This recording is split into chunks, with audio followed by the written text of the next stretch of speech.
Hello guys, welcome back to the YouTube channel. Hope everybody's good. So still up in the jungle. Turn the camera around. As you can see,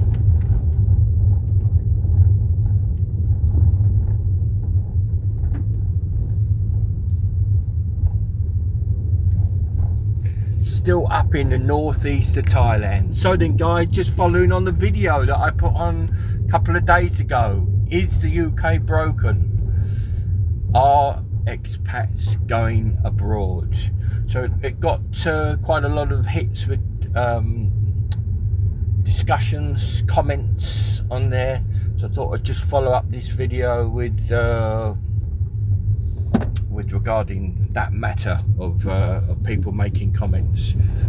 So then guys, just as I stated on there, people who are going to the UK, coming over on the boats, that's mainly the people that we're discussing. People on the boats coming over, getting into hotels, getting phones and money and everything from the government. So my point was, anywhere else in the world you go, you know, if you're going to boot off and go and live in Spain, for instance, and be an expat there, some people comment in there you're an immigrant. So yeah, kind of, but it's the terminology is an expat, depends on how you're looking at it. I mean, there is a difference between an immigrant and an expat, to be fair. So, but yeah, if you go to Spain now trying to get a residencia there, for instance, it's very difficult. The golden visa's finished. You've got to take a test and everything there now. So so yes, it's just things are more difficult everywhere that you go, and Spain won't allow people just to turn up and come on the boats and come over. They do have a problem with people coming over from North Africa, but they deal with it and send them back, don't they? So so that was my point of the video, that lots of countries, Australia for argument's sake, they do the same. Anybody rocks up in a boat, they just send them back. So so it's how you're dealing with these dealing with the people. Let's be honest, the French as well, they're quite happy just to let people come over to the UK, so it gets the problem off their soils.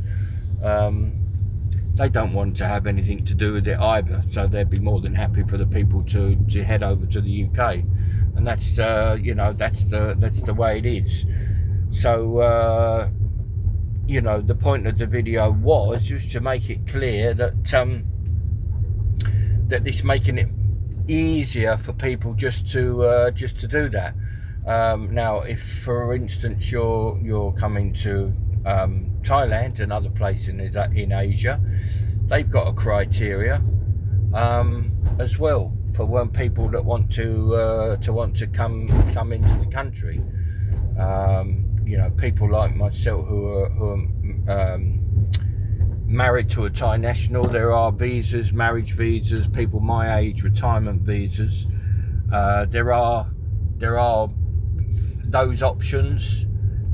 People who are in the 50 years and older bracket can fall into that. Now, people who are younger, it's a little bit more tricky. They do have a new visa, the DT visa, for people who are working online.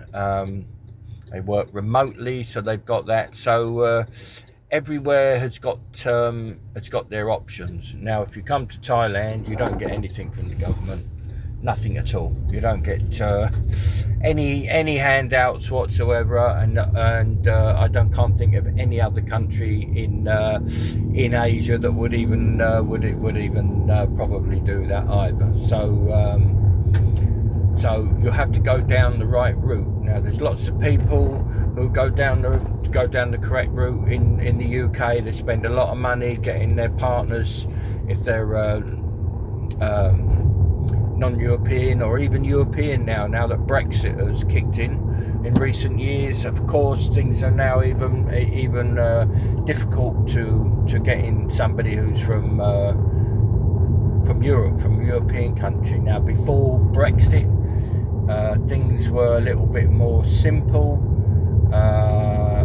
yeah, a little bit more straightforward, but now you've got to meet these certain requirements to get people in. If you're trying to get, for instance, a Thai national into the UK now, things are definitely very, very tricky.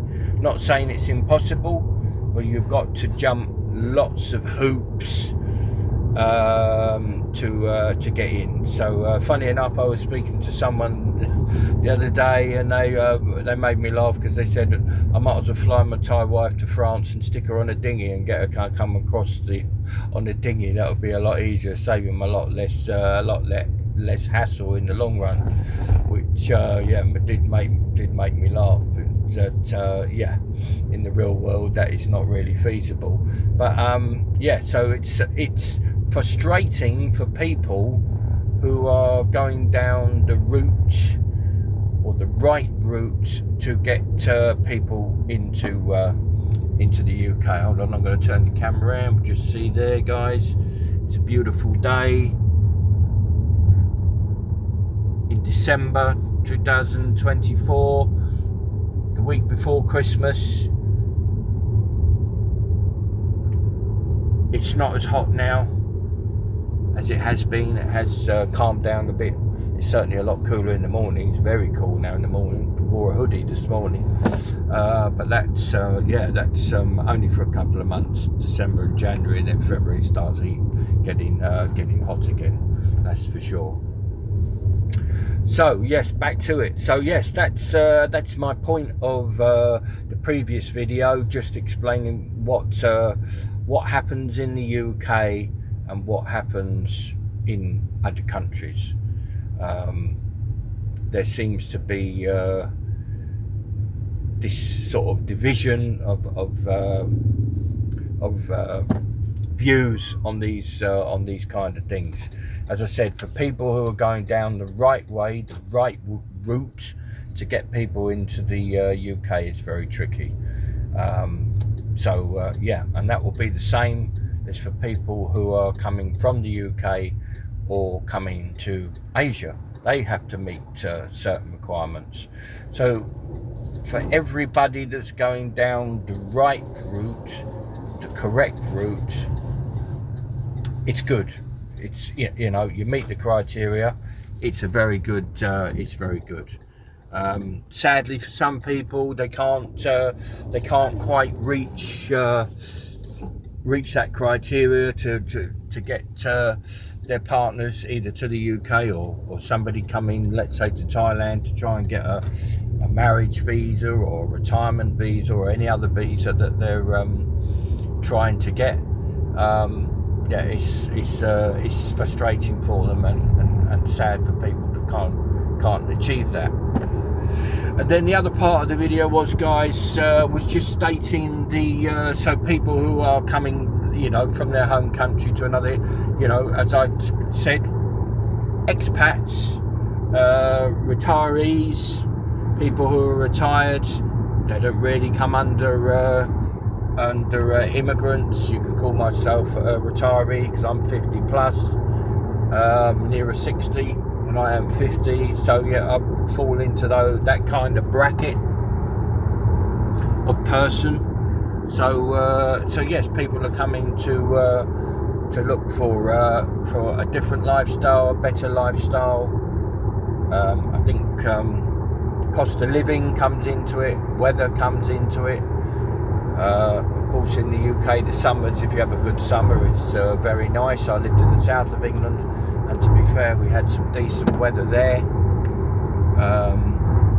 People who live up in Scotland, they don't have the luxury of having the summers that we have down in the south of England, so it's a little bit more grayer up there. The winters are hard, so it's very difficult. So people are on their pension or coming to different places, their money stretches further.